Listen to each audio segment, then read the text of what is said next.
What them haters talking about?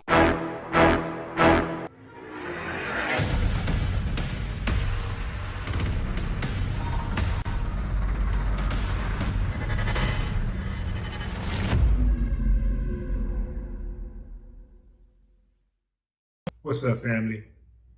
A doomed young couple found shot to death and burned beyond recognition in a car at a Bronx park were victims of a deadly gang war sparked by a stolen purse, according to authorities. 23-year-old Nikki Wong and ex-college hoopster 22-year-old Jesse Perilla were executed in a series of retaliatory shootings that erupted after Wong griped to her gangster pals that a rival crew mugged her last Sunday, stealing her handbag, the sources said on Thursday.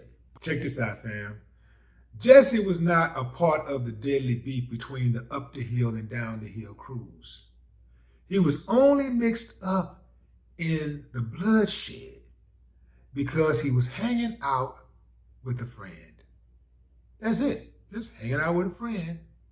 And he ends up burned beyond recognition. Closed casket. Now, before I go in on the uncivilized much that took him out, let's talk about picking friends. Because this is very important, fam. If you got some youngsters around, you might want to turn the volume up.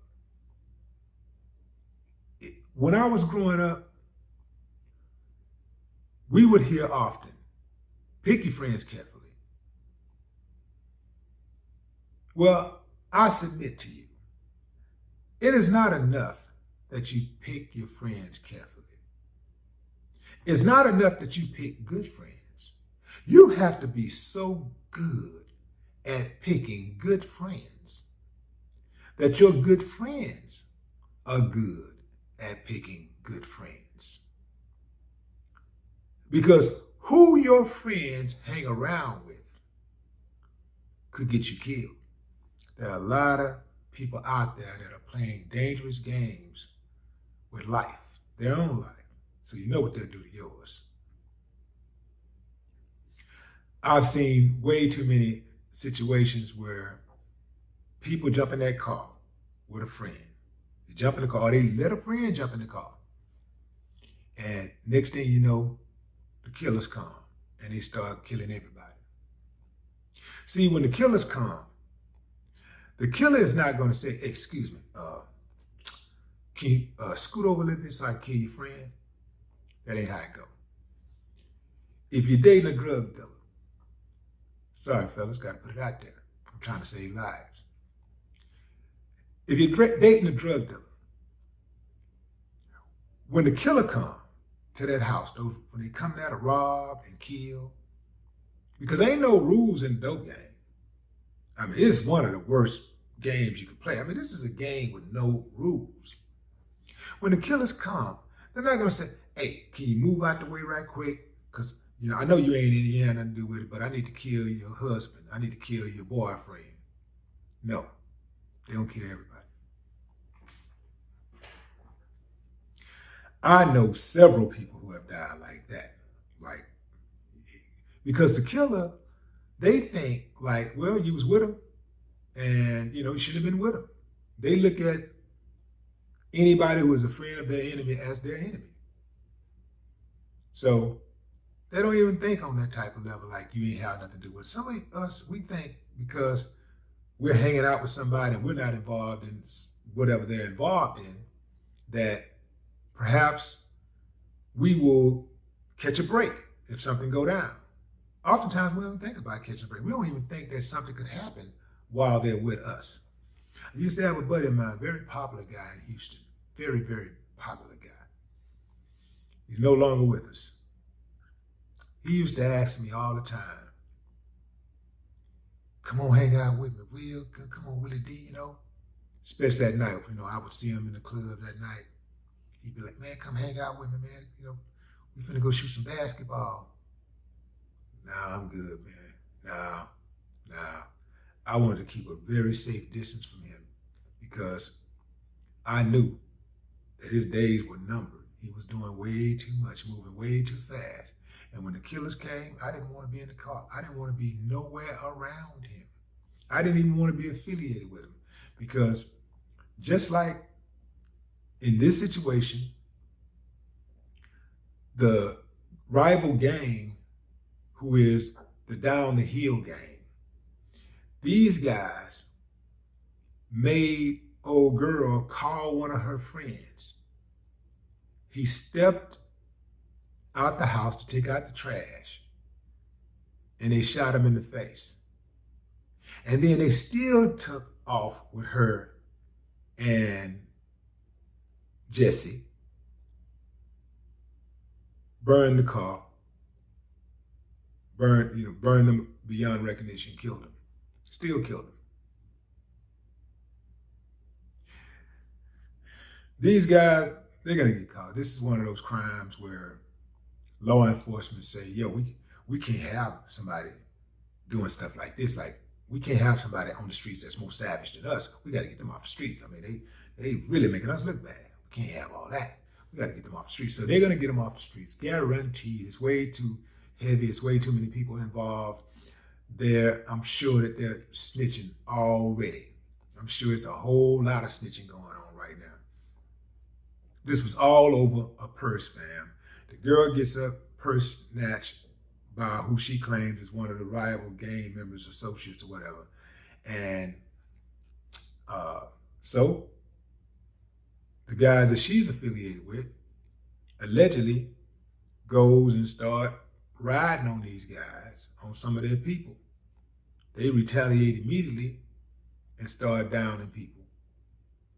And then after they kill somebody, or I think they killed a couple of people, then they came and decided they was gonna come get her, since, she kicked all of this stuff off, by telling her associates that she had her purse taken or whatever, her purse stolen. So they decided they're gonna get her directly. So they went to get her. So when they went to get her, they caught her with her friend. He's in the car. Let's take both. And they downed both of them. I remember the last time I saw a situation, it was 3 youngsters. They were teenagers. They were going to buy some weed. I think the weed was like $200. They had $200 on them. They get there, the weed guy and his buddies decide they're gonna take the $200 and kill them. So they kill these kids over $200. This is for some of you who just think, just going to buy weed is just, it's just a friendly little stop. We're just going to make a little friendly stop. We can ride around the corner, we can pick that weed up, then we gone. Sometimes, some of these dudes are so grimy, they might have it on their mind to rob and kill you for $200. In your mind, you ain't thinking, I got $200. Ain't nobody gonna do nothing to me, $200.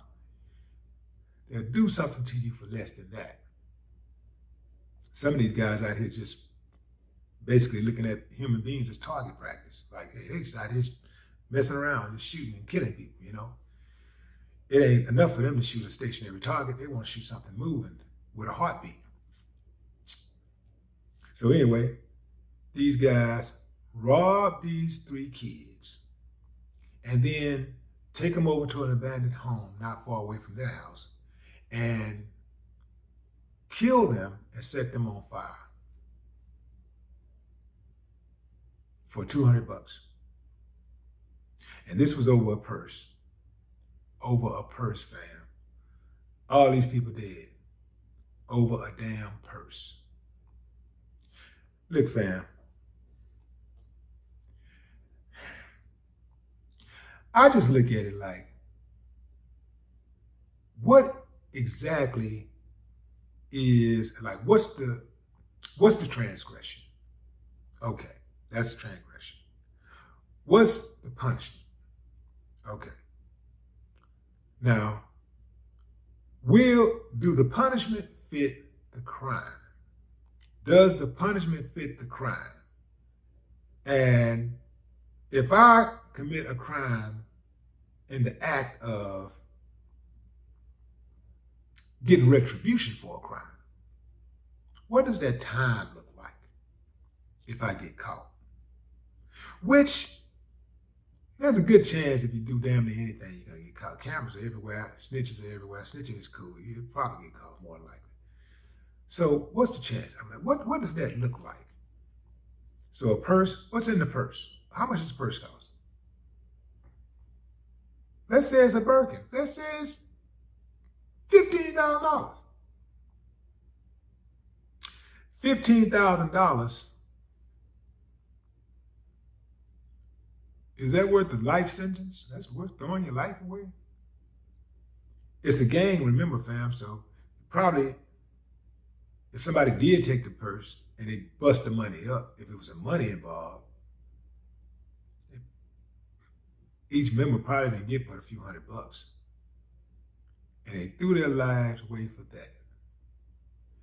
We got to get off that ego gas, fam. A lot of us, boy, we got balls of stone when it comes to taking life over petty stuff. I mean, nothing. And blowing our lives, just throwing it away. I've never seen a group of people, an era of people, so eager to become slaves and dead. No more talk. What the haters talking about?